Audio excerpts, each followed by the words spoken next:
The fine print rewrote my reality. I needed the money, desperately.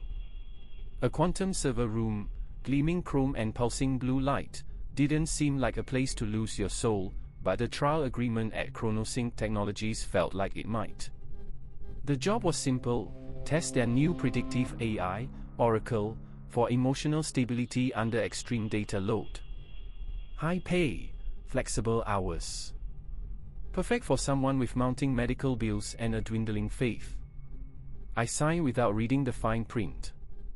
A rookie mistake, I know, but desperation clouds judgment.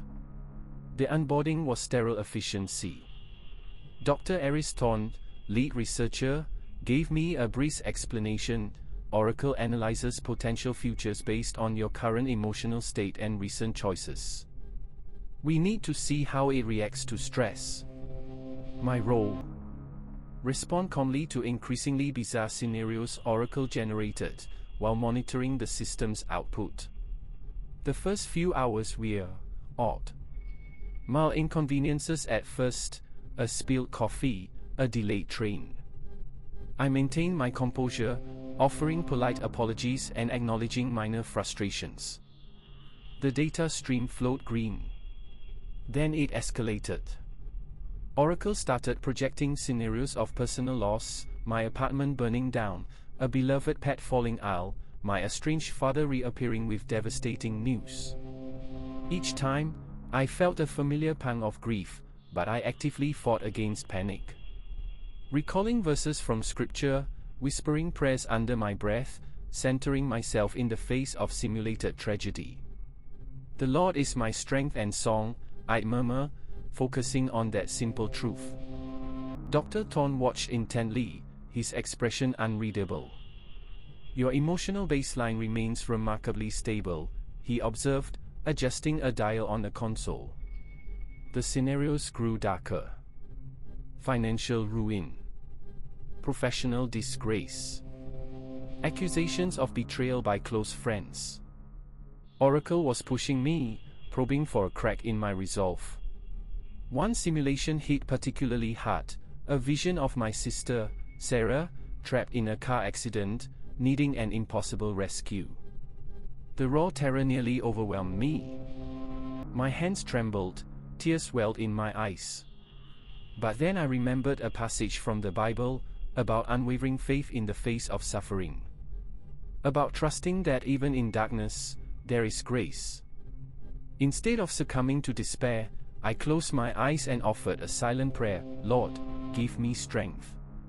Help me to trust in your plan." When I opened them, the simulation had shifted. The car accident hadn't happened. Instead, Sarah was laughing, celebrating a major career achievement. Dr. Thorne looked genuinely stunned. That wasn't supposed to happen," he stammered, frantically checking readouts. "What do you mean?" I asked, my voice steady despite the turmoil within. He hesitated, then explained. "The fine print, it stated that Oracle's predictive models are influenced not only by emotional state but also by deeply held beliefs and spiritual convictions. Your faith, your prayers, they're altering the future probabilities." The room went silent. The blue lights of the servers seemed to hum with a new intensity. "Essentially," Thorne continued, "you've created a feedback loop. Oracle is now responding to your faith, rewriting potential futures based on your positive affirmations and prayers." My heart pounded in my chest.